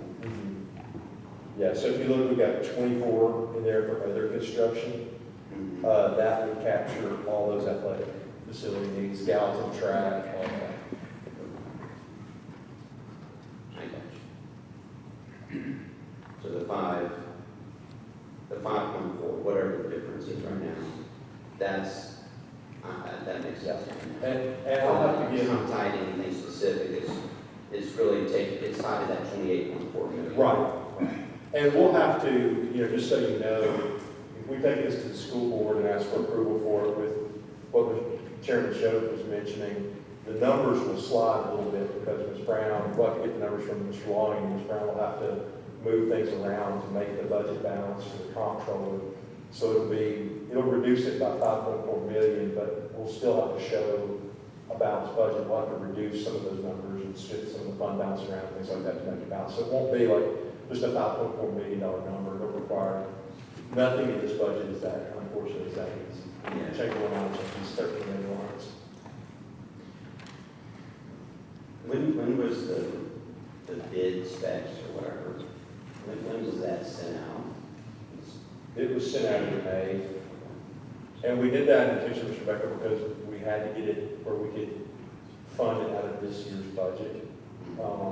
That's why we went ahead in February and announced that, with the comptroller's decision on the fabrication of steel, not being able to commercial on a national contract, we had to just go ahead and get the Band-Aid off and announce what was going to happen.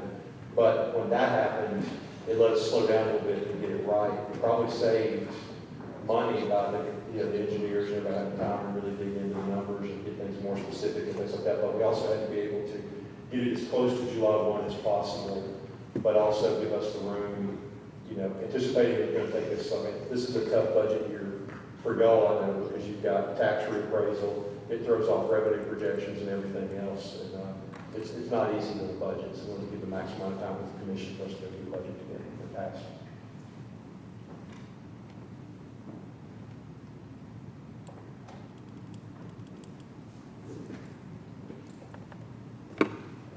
Appreciate it. Are there any other questions? Mr. Klein? Yes, Madam Chair. Ms. Langford, when I saw the difference in the prices for the bleachers and what the additional you were asking for, I have to tell you I was pretty astounded.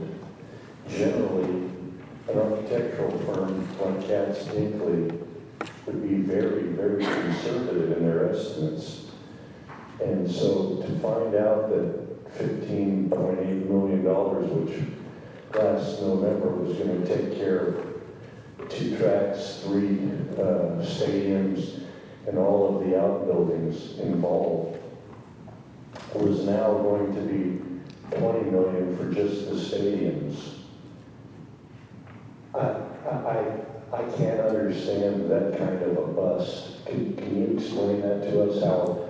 Because as I recall, the emergency budget meeting and the emergency commission meeting was so that we could lock in those prices and make sure they wouldn't go up again. That's why it was such a point of urgency. So if you could explain to us how that changed that dramatically, I'd appreciate it. Sure, we have to respond. I think part of it is that we spent a lot of time with the Beach Interstate Portland communities discerning what their needs were. And so you're getting a lot more than just bleachers. You're getting a complete athletic facility. That's part of the thing that we did in September when we met with the different communities. I know that our architecture team at Katz Binkley, along with our team, met with Hendersonville and Beach parents extensively all the way up until December to try to get exactly what they needed. Because, the thing is, like, I believe I said this in the fall, like, what I did not want to do was put the Beach, Hendersonville, Portland, booster clubs and parents, everybody in a position where we built in bleachers and shelled out everything else that they needed for the future, and then said, here you go, quarterback club, you've got another $2 or $3 million in debt that you need to take on to finish this. And we were going to do it right. We were going to do it safely. We were going to make sure that our stadiums last 60, 70, 80 years.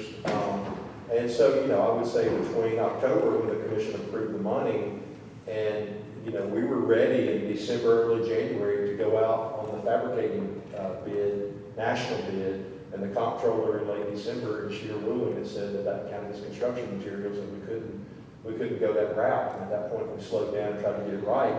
But the easiest answer is that we're trying to address 30, 40 years of facility needs. And so if you look at what we're getting versus what other states and other school districts are paying for stadium process, I think we work pretty tight.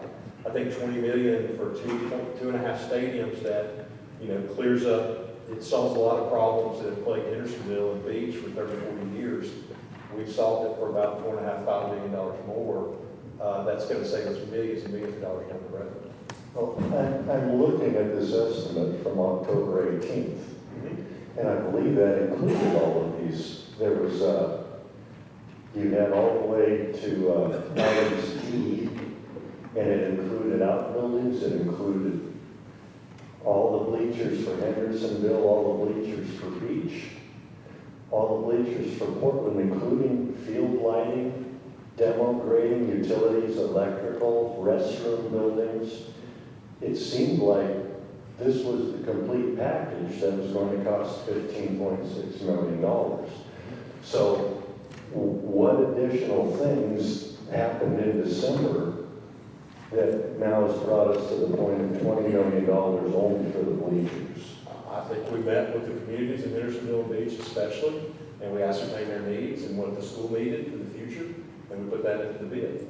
I believe I told you all along that we wouldn't know the final cost until we bid it, but, I don't know what else to tell you, so that we've solved about 35, 40 years of needs in Hendersonville and Beach High School we've had for a couple $1 million more investment. Would you define those needs for me, please? I think I just did, but I'd be happy to do it again. Sure. If you look at, for instance, at Hendersonville High School, all the football operations are moved under the stadium. Coaches' offices, showers, training room, weight room, locker rooms for freshmen and for varsity, coaches' offices, in addition to the upgraded lights.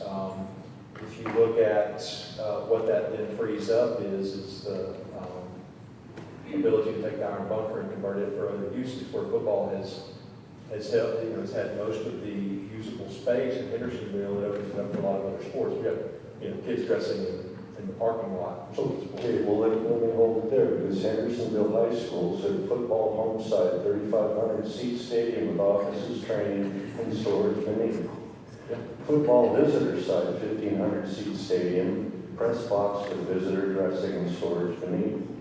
Site work including grading, utilities, electrical, concrete, etc. for above. So that was roughly $4 million for that. So if all of that stuff was included in this quotation from, just taking Hendersonville High School. I don't think that it was all included, because it did not include dressing facilities for kids to get dressed around the football field are totally different than the space that the... It says visitor dressing. Right, but I'm talking about the home side. The home side, like what is currently in the iron bunker and the spaces over at Hendersonville where they lift weights, where they do, where the kids dress and everything is in a totally separate, it was never underneath the stadium. Now all that will be underneath the stadium. Hendersonville, who has one of the best athletic training programs in the state, they will have a state-of-the-art training room. There's a weight room right there. That's going to free up that iron bunker and the other space for a multitude of other sports, especially girls' sports. Well, I would appreciate, if we're going to move forward on this, an A and B comparison of what this proposal proposed and now what this proposal is, because they're not specific. Thank you. Yes, sir. Mr. Rogers? Dr. Langford, you had made a point earlier to cause a pause and say it should not want to do anything with Portland's historical stadium. Can you just clarify what the intent is there and what we intend to do? I think, and I'm not trying to put words in your mouth, but I think our vision was in the beginning to take maybe a football stadium at the new high school over on 52 College Street, and then maybe do something different with our historical. Can you elaborate a little bit on that? Yeah, so thank you, Ms. Sharp, for answering that, or for asking that.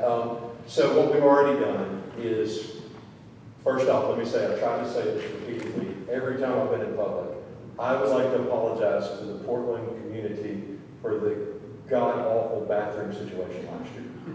Okay? So we have knocked that bathroom down completely.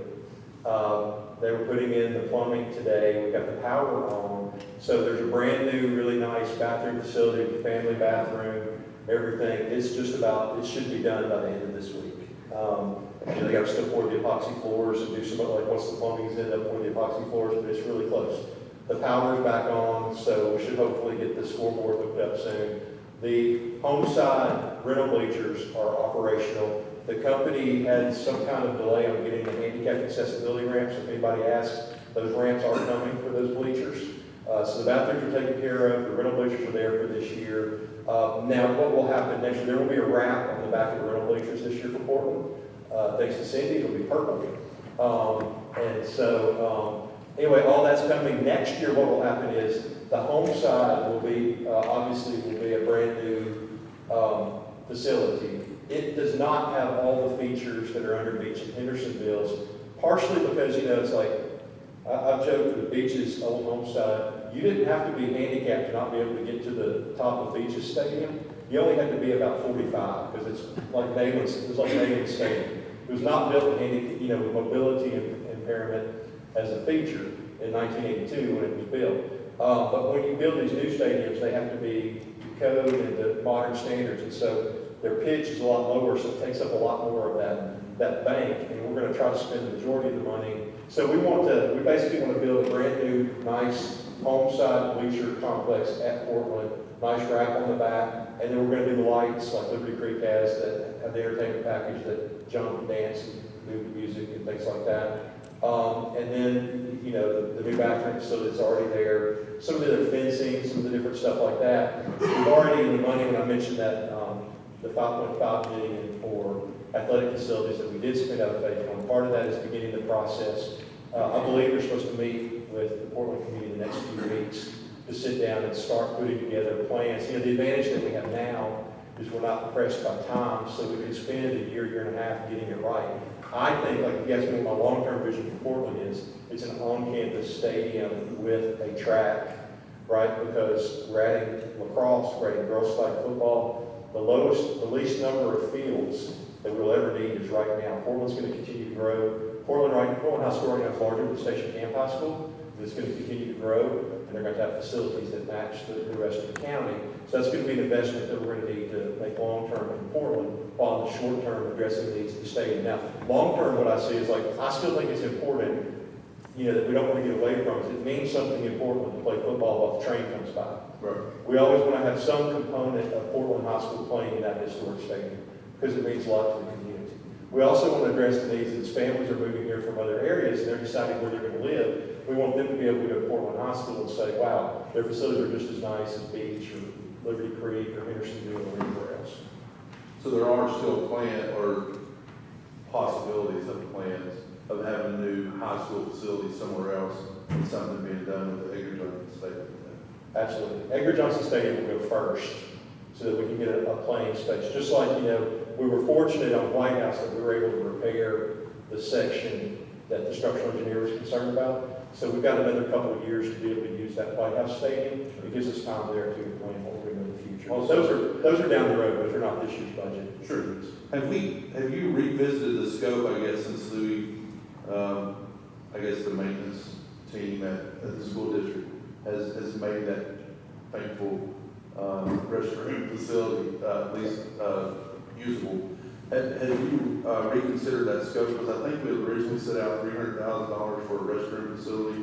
Yeah, we built it way cheaper than that. I'm thankful for that, because I thought we was getting gold thrones or something. I wasn't sure what that was. Have we reallocated any of that money? Will it be used for lighting or something? That just rolled back into, I kind of hope that we could go ahead and get the Liberty Creek lighting this year for Portland. Sure. As well, but the lead time on those lights is about 16 weeks. It was just going to be too close to the start of the school. I don't know. We have to get that one pole in because the one pole was lost when we demolished the stadium. So we had to get that one replaced. We'll use that this year, and it's going to be reallocated somewhere else in the county because it won't fit the lighting plan once we build the home side. But it's fine. We've got plenty of lighting needs. We'll be able to pull it up and use it elsewhere if we can. And last thing, Madam Chair, if I can, have we, the school board, looked at maybe some of the allocations for capital? I think we give every school in the district so much capital money a year. Have we looked at maybe trimming some of that back, traffic capital allocations, and making it as a one-time allocation for this bleacher fund? What does that look like? We've actually done that. In the past, we've given, up until this year, we gave every high school $100,000, and we gave middle schools a little bit less, and elementary schools about $10,000. What we found was that the first couple of years, it was really easy for the schools to spend out. It's always easy for the high schools to come up with projects to do that. It became harder for middle school and elementary schools. And so what we found is what we did this year is we took that 14.5 million, instead of allocating it out to schools, we caught up on a lot of, because no school had enough money to like fix their HVAC or their roof or their flooring or their lights or things like that. So we just took a year and tried to knock out as many of those projects as we could. You know, when we weren't going to be able to spend the $15 million in athletic facilities this year, that's when we decided I had hoped to present in this budget an allocation for middle school band. I think, Mr. Rogers, in the future, what you'll see is I don't know how long it'll be before we can go back to giving that capital money directly to the schools to spend, but you know, high school principals have a list of projects that are capital that they can usually spend $100,000, $150,000 on almost every year. I mean, you could look at the cost of the athletic facilities and see how much need there is there. But there's also, they're also not, it's hard for a principal to do their day job plus manage capital projects. And we have a team that manages capital projects. And so I think everybody was pretty satisfied, you know, that we were able to put a roof on Portland High School or replaced the HVAC chiller at Westmoreland Middle that was older than me.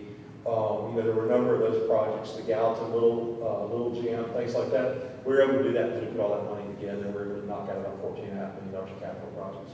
Good deal. Thank you, Dr. Morgan. Yes, sir. Thank you. Are there any other questions?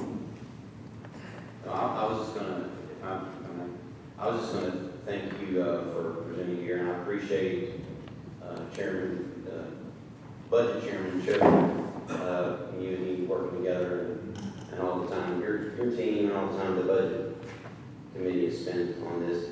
And with that, I would like to make a motion for for item 4B, Education Committee. One I more. would make a motion for a positive recommendation. Gotta get back into. We would like to, I would entertain a motion to bring us back into session. Okay, First. that'd be great. Let's do that. All in favor? Aye. Any opposed? So I'd like to make, okay, so 4B, I'd like to make a motion for a positive recommendation from the Education Board. Is there a second? All in favor? Discussion. Oh, sorry. Yes, oh, I didn't see that, sorry. Yes, Mr. Mansfield. Thank you, Madam Chairman. I just wanted to, Point of order. This is the Education Committee vote. You're correct, it is, but we have allowed budget to ask questions. So But this specific one is the Education Committee. then we will, Mr. I'm Mansfield, happy to refer you to. yes, till we get to the budget. Commissioner's discussion with the budget committee, so Mr. Schoaf will come up and do that, They'll definitely. yes. So we're back So, on the motion. Excuse me. We're back on the Yes, motion. we're back on the motion, and we had a second. Mr. Sullivan seconded. I think it's probably better if we do a roll call for this. Y'all ready? Okay. Mr. Becker? Yes. Bob Brown? No. Dylan Lamberth? Yes. Daryl Rogers? No. Don Schmidt? Yes. Danny Sullivan? Yes. I will be a no.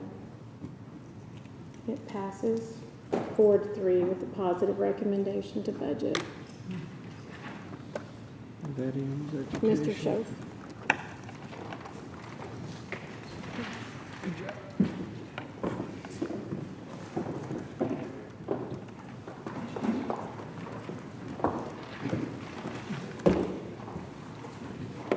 I'm gonna go straight to the question if you. Alrighty, can everybody hear me?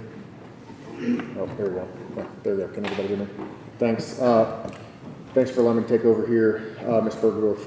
So we're going to move on to item number 4C, which is Budget Committee approval or rejection of the school board proposal. And before we do that, I'm going to go ahead and take this opportunity to explain what my proposal is, but I'll let other folks on the committee make theirs. What I would like to do is actually send this back with a rejection, but with a recommendation for the school board to request the $7.5 million recurring, and then also request the 5.4, which is really what we're arguing about over here, to make a request for that in capital, because if we were to accept this as is, as I noted earlier, it would be a major change in our maintenance of effort and kind of beyond what we have been able to budget for. So that's what I'm going to support, but I will entertain a motion for discussion. You can just call the motion and discuss it. All right, then we can go ahead and discuss. Mr. Mansfield, I believe you were in the queue for before. Second. All in favor? Aye. All right.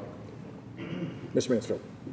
Yeah, I just wanted to, thank you, Mr. Chairman, clarify for the record, that some things that I guess misstated. The commission is not reducing the school board's budget or asking them to cut it.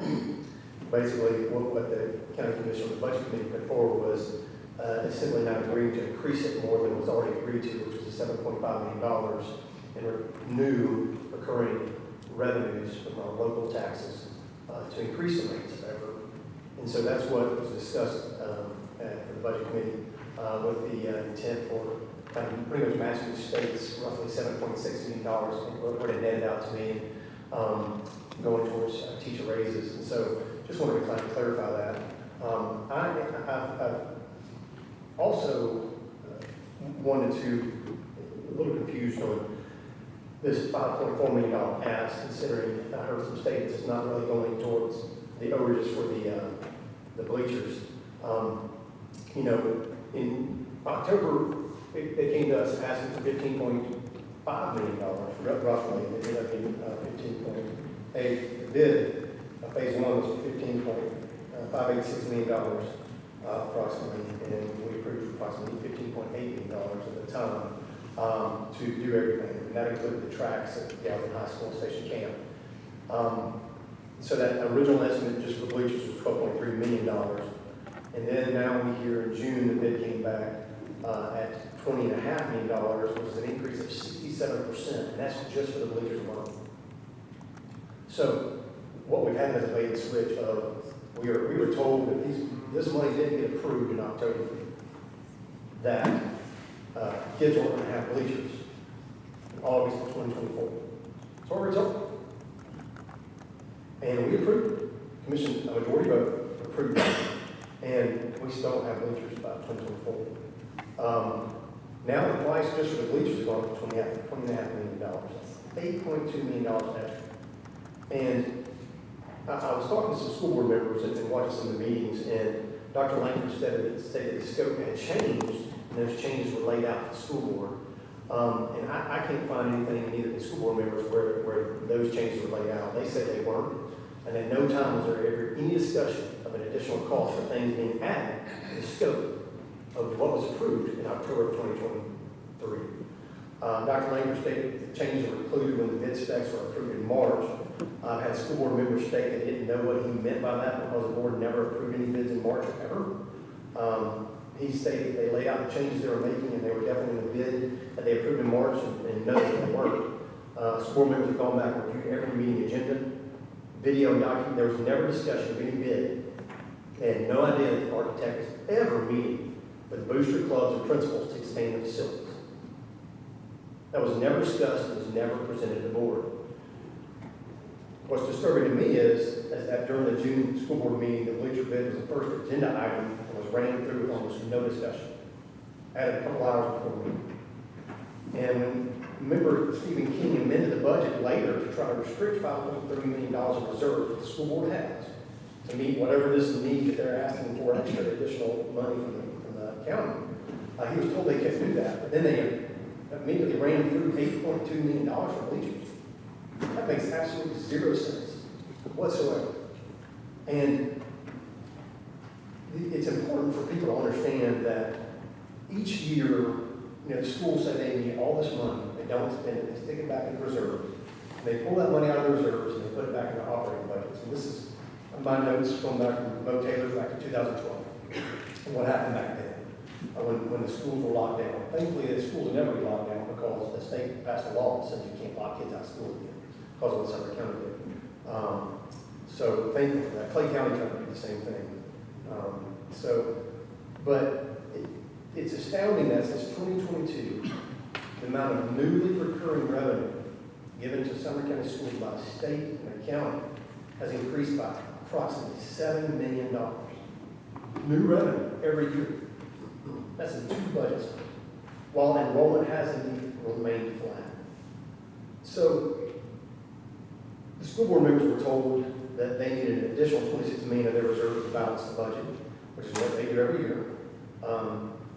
And they were complaining that it did not get teachers up to the $50,000 starting pay that granted schools have 2 more budget cycles to do that in the state. And the state's going to give money for that. The money's going to be there for that.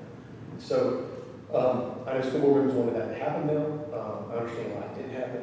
To say they didn't have money for it not to happen, I don't agree with that. I don't neither the school board members, they told me. But there's some simple facts we have to consider is that every year the schools, they end with a surplus. They never spend 100% of their budget, and they budget millions of reserves, but they never use them. I appreciate my school member laying out a good case on that. So, because every year they have a surplus, and they roll that back in reserve balance, which we see on the books. And that had grown to $126 million by the end of 2023 last year. I know that was kind of explained the breakdown of that, so I'm not going to get into that. But, people keep asking, how does the reserve balance keep increasing? And it's really comes down to because 100% of the funding is not being spent every year, which case the budget reserves are not tapped. So when the expenditures come in lower than the revenues, it creates a surplus. And that has been a practice over a decade. Commissioner Taylor pointed that out to me when I was in the commission in 2018, how they over-budget the reserves. They say they need the money. They don't spend it, and they stick millions of it back in reserves, and that kind of leapfrogs every year, increasing that amount. And it's gone exponentially over a decade. So what school board member King and several others talked about is that there is room to maneuver in the school board's budget without using the reserves and without tax increase, in their opinion, to get to this $5.4 million, whatever this magic number is. Since they never spend 100% of their budget. I know that Dr. Langford stated they want to get under 90%, and I think they trend around closer to that 92%. So if they were to even only budget 91%, they'd have enough money for that $5.3 million for assets. So one thing that's important for me to really realize, I appreciate what Member King tried to do with trying to restrict requested $5.3 million in their reserves instead of asking that money from the county, because he feels it's there, I feel it's there, and I think that they can do it. I'm not going to be in support of giving our capital money towards other things, especially when you tell people that we had $15.8 million for not just bleachers, all these upgrades, all the things that are listed here, track improvements, and then you come $8.2 million over just the bleachers alone and cutting out the tracks on that cost.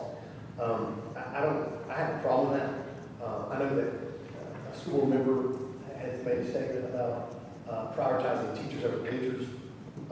He was unfairly criticized for that statement by me, saying he didn't care about teachers, which is a false statement. It's a lie. He also called troll for it, which I thought he didn't think was very civil Christian people to say or do. And, when they're trying to find solutions to help reduce and to what was over budgeted by the director of schools over what was promised, this is fine. When you do those things, it doesn't build good trust. It's inflammatory rhetoric that's uncalled for, not appreciated. Of course, I'm just sitting here on Murray Road, so didn't know I was a murderer, but I rest my case. But I just can't support us taking money from capital when we have needs. We have emergencies all the time. We have tornadoes. We have flooding. We're always the new courthouse roof leak. How to fix that for someone?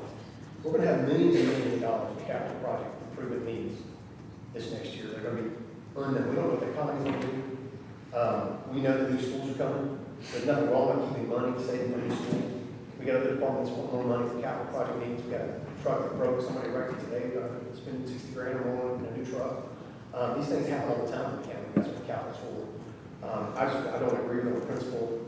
The schools, I believe what my school members are telling me, that they have money in their reserves that they could budget for, knowing that they never budget 100%. They under budget all the time, which means even if they set aside that $5.3 or $5.4 million, they're not going to even use it or spend it, because they never spend any of that money that they set aside when they over budget. So it just goes back to reserves and inflates it for the next year.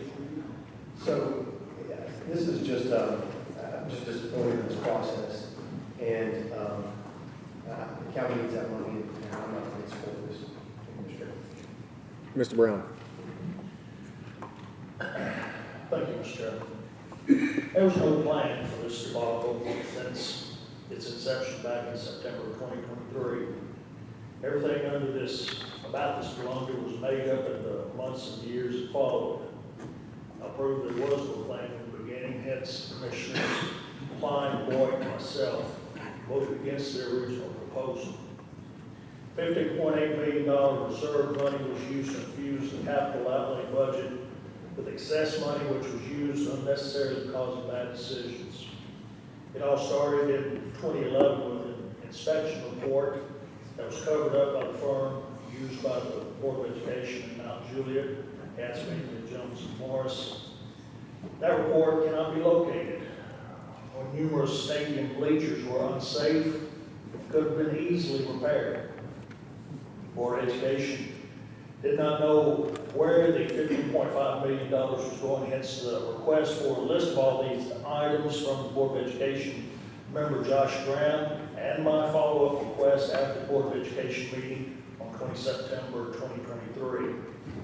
I then asked again for the list on 26 September 2023.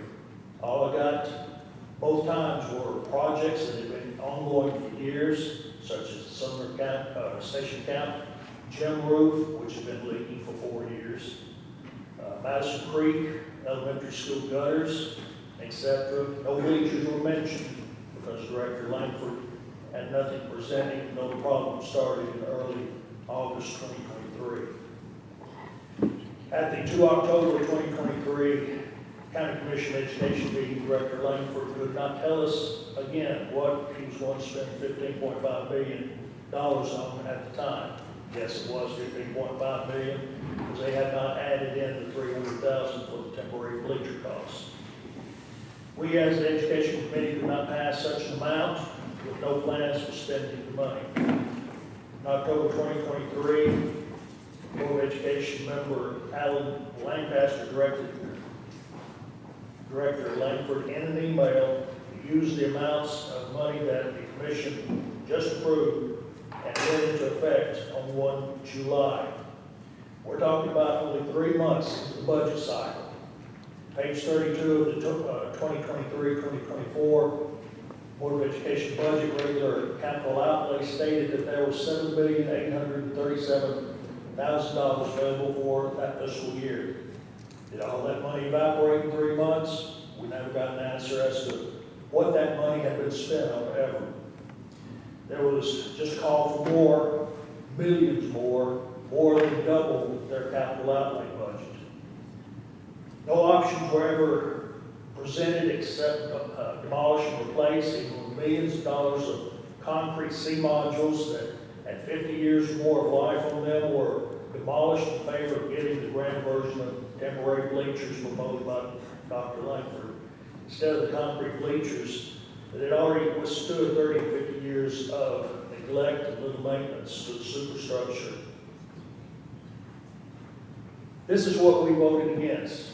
Repair was definitely a possibility, and we would not be sitting there with no bleachers at all. According to Director Langford's proposal, we had 285 days. This is his proposal. This is another proposal. Everything had to be done by 31 July 2024. Here are his presentations, and then we have what Commissioner Klein had gone over. We have 5 schools here mentioned. They have football, home side, 3,500 seat, 10 by 60 press box. This is for beach. Offices, training, and storage for them. Football, visitor side, 1,500 seat capacity with visitor dressing and storage, public restrooms and concessions, site work, grading, so on like that, $5,785,000. For a total, with everything else, with fees, $6,247,800,000. Andersonville High School, football stadium again, 3,500, with offices, training, and storage for needed. Football visitor side, 1,500, with a 10 by 18 press box with visitor dressing and storage for needed. Site work and so on like that. Total on that, $4,233,600. Portland High School, home side 2,000 feet, a seat, stadium, press box, field lighting, site work, for a total of $1,883,520. Station Camp, one of the schools that has been cut from the new one. Competition track, including field events, work to include reuse of existing base, grading and utility, $918,000. Gallatin High School, another school that has been cut from the present bid. Competition track, including field events with interior play, practice field, 1,000 seat stadium with a 10 by 18 press box, track, field lighting, site work for $2,303,000, and the total on that, $15,586,560. Then after getting the money in October 2023, not 2 months later, as per published reports, the plan was to sit and do nothing until 30 January 2024, when bids were to go out, and then the unsealed bids at the 20 February Board of Education meeting, as we will see in this next section. On 4 December, when we had our Education Committee meeting, saga continued. It hit a disconcerting note when we found out that there were no bids that had been let. And so Director Langford said that the bids would go out on 30 January. He would then give all the contractors 2 weeks to survey the sites and then have them ready for the Board of Education meeting in late February. Needless to say, this plan never occurred either. If that is the case, why was there a rush for this money in October? On 12 February 2024, the Andersonville Standard reported that the bleachers would not be started until late fall of 2024. And go there and read that whole story. That's why. At the 20 February Board of Education meeting, Director Langford presented 2 options. Option 1, wait until the 2024 football season was over and begin in late fall, or option 2, let the bids in April of 2024. Board voted for option 1.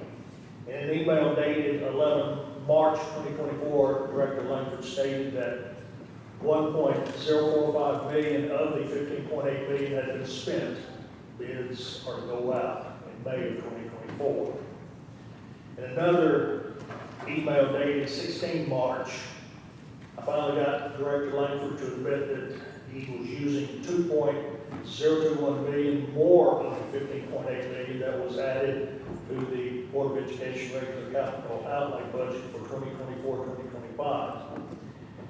This brings the total spent to $3,000,000.066 million.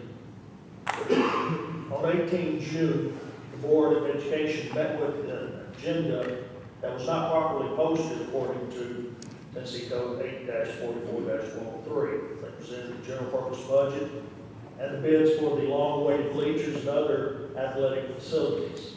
Guess what? The price has gone up, and it was only bleachers. It was only for 3 of the 5 schools mentioned in the original architectural quote. Also, because of the increase in bid, the architectural firm said that their fees, based on a percentage of the project cost, needed to be increased by, not increased to, $437,000 because of the additional $5 million for the project. Yet the scope of their work actually decreased because the tracks and other athletic facilities are not included in the now $20+ million project. So we're talking about $20+ million instead of 15.8, of which they've already spent 3.066 million. The other athletic facilities, tracks, field houses, concession stands, lockers, soccer fields are not in this bid.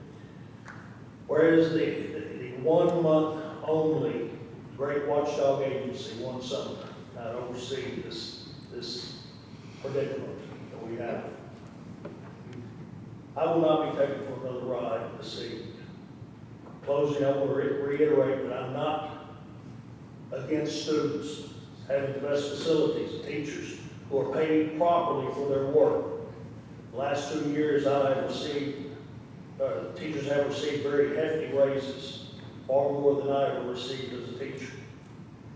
School enrollment has been flat the past few years. We're on par to meet the state's requirement under TISA of having a base salary for a beginning teacher in 2026, 2027 at $50,000. And I will say that as a qualifying statement for the Freedom Caucus. Besides to distort what I've said, however, I will not vote for the school budget. Thank you, Mr. Brown. Are there any other comments here, Mr. Schmidt?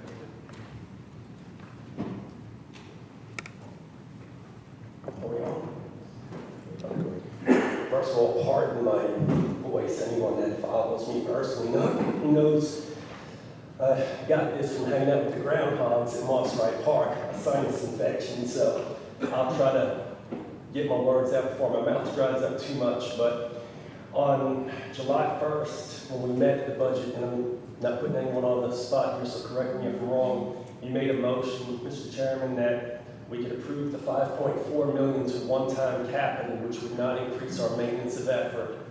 And I seconded that motion.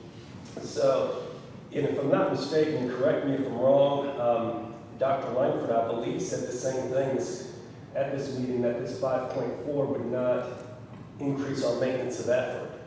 So I feel like, we had an agreement on the first, and now it looks like, can we not do this tonight, or do we have to have it in writing from the Board of Education that this would be one-time capital, or can we just not move it tonight and just speed this thing up? From some of the projects that he was describing too, I'm not an architect, I'm not an engineer, but it seems to me that some of the stuff is just trying to make most of the real estate that they have on these schools because there's just no more space. So by putting some of the stuff under the bleachers and stuff, they're freeing up space for future use, is the way I understood it. But really, to the main point of the 5.4, as I understood it, it wasn't going to increase the maintenance of effort. So is it just a simple thing that we just need to get in writing? Is that what you're looking for? Mr. Schmidt, and thank you for addressing me on this one. I'll answer, and then I may hand it over to our finance director to provide some clarity on it. The comment that I had with Dr. Langford was, in an intermission, and at the time that school budget has not been altered. So we're still working on the same school budget that was presented at that time. In the interim, I had a discussion with our finance director and with Dr. Langford regarding the structure of their budget. My understanding from some research and discussion with our finance director is that if dollars are, and I know this to be the case, if dollars are included within the school budget, they are considered part of maintenance of effort. So the way it is currently structured is that 5.4 will apply toward maintenance of effort. So, I'm not changing my position. I am simply making sure that the spirit of what we're trying to do here, which is to prevent, or at least my intent in making that proposal, was to give directive back to the school board to reduce the increase in maintenance of effort. To one of our commissioners' point earlier, we are increasing maintenance of effort equivalent to what the state is this year by approximately 6%. So we're not nowhere has anybody mentioned any decrease. But we would direct the schools to increase recurring funds by the 7.5 million, which I think we've never had any disagreement there. But to pull out the additional 5.4 million, which was asked for, and we would provide that in a one-time capital supplement. Now, none of this has been voted on. This is a recommendation that I'm probably going to put forward and make a motion to do in a second, and it can be voted up or down or sideways. But I would like Mr. Long to go ahead and confirm or deny what I just said in any clarifying commentary. The first to answer Mr. Smith's question is an up or down vote. You cannot amend the Board of Education's budget, so today you cannot come in and ask, say we want Dr. Lane to pull $5 million out of his budget. His current budget includes about 13-some odd million worth of new local revenue to the capital development. The discussion is moving $4 million into capital, and everything we're saying says that capital and debt service does not include it. Mr. Schmidt, does that answer your question? Yes, so if I'm hearing you correctly, you're gonna, and I'm not putting words in your mouth, so please, are you gonna make a motion this evening to appropriate 5.4 into one-time capital? So I'm gonna make, so the motion I'm gonna make, this is just for the recommendation here. So it would imply that we're going to do that, but it would require a second vote. So the motion I'm going to make is to reject the budget as is from the school, because we can, to our finance director's point, we can only vote it up or down. To reject that with the recommendation that they come back with a budget that asks for 7.5 million in recurring increase, and contingent on that submission, we would appropriate 5.4 million in one-time capital that we would provide to the schools. That would be the motion I would make. There's one problem. This is question number 2, regardless of what you put out there. Number 3 is going to condition. Y'all all get to see it. Yeah, I know. Well, you made a comment about but we're just going approving it. But all we're doing is sending a recommendation. That's why I'm just sending a I recommendation. understand that, as long as y'all understand Yeah. it's not coming back Yeah. again in the budget. No, I understand. Okay. And just to be clear here, this is not coming back to budget. I'm using the phrase recommendation purposefully. This will come back to the full commission. So that's my proposal, and it does not yet have a second.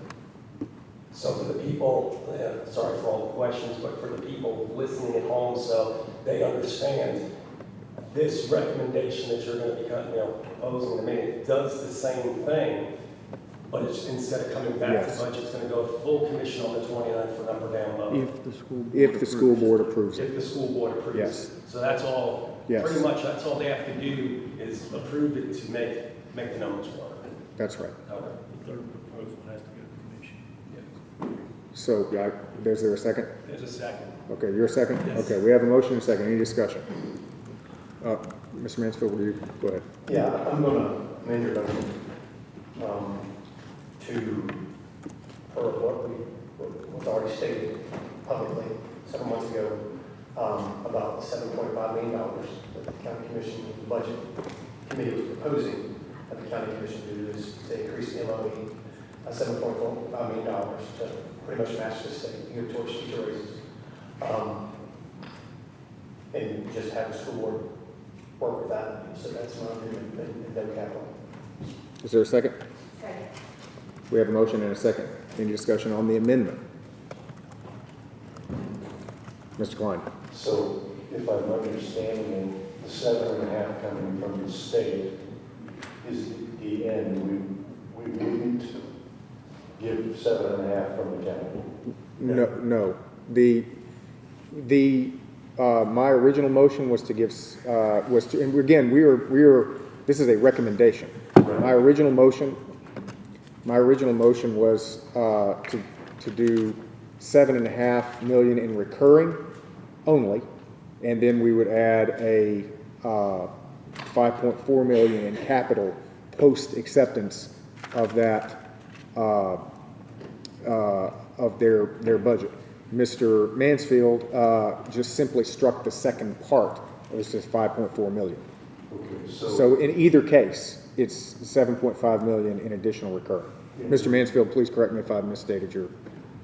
That's correct. The state, I think the final number netted out from the state would be $7.6 million, and my recommendation is to reject the budget because of the MOE that's presented and recommend that they accept 7.5 that we stated we were going to give them. The budget committee passed back in May or beginning of June. And that's it, without any other capital. That was my motion. That's not an amendment to my motion. It has a second by Ms. Miller. Any other discussion? Okay. Mr. Mansfield, apologies. I want to stay on the record. I haven't voted for a school board budget in 6 years, which the director of schools pointed out to a group of people. I've explained my reasons very thoroughly each year why I have not. This year, had school board brought back the budget we were asking them to, or that you said that you agreed on and we voted on. This probably would have been my first budget to approve. So I hope that I may want to do that. Again, the schools have the ability to restrict that in their own reserves instead of asking them from the county $5.4 million.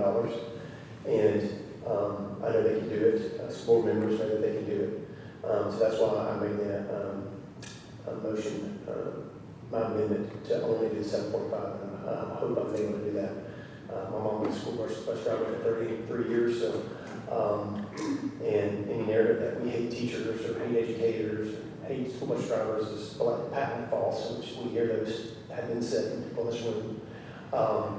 But one thing that I do love is that taxpayers and being wise to their dollars, and I've been asked by my constituents not to approve this capital expenditure, and I'm going to adhere to their wishes.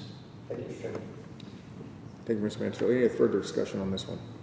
Okay, I'll go ahead and do a roll call vote for the amendment. We're voting on the amendment. Mr. Schmidt? No. Mr. Klein? Aye. Mr. Brown? Mr. Mansfield? Yes. Okay, got you both. And I will be a no. Okay, motion carries. So now we are back on the main. Any other discussion on the main? Okay, we'll again do as amended the main motion. Mr. Schmidt. Can I Your just original. restate it? Yes, you restate yes. it one more The time? restated as amended motion is to send this back to, is to reject the school board proposal and to make a recommendation to come back with 7.5 million in recurring increase in maintenance of effort only. Not the 5.4. Correct. Oh, no. Okay. Mr. Klein. Yes. Mr. Brown. Yes. Mr. Mansfield. Yes. Ms. Miller. Yes. And I'll be a no on that one. Motion carries. Any further discussion? Okay. I'd entertain a motion to adjourn. So moved. Second. All in favor? Aye.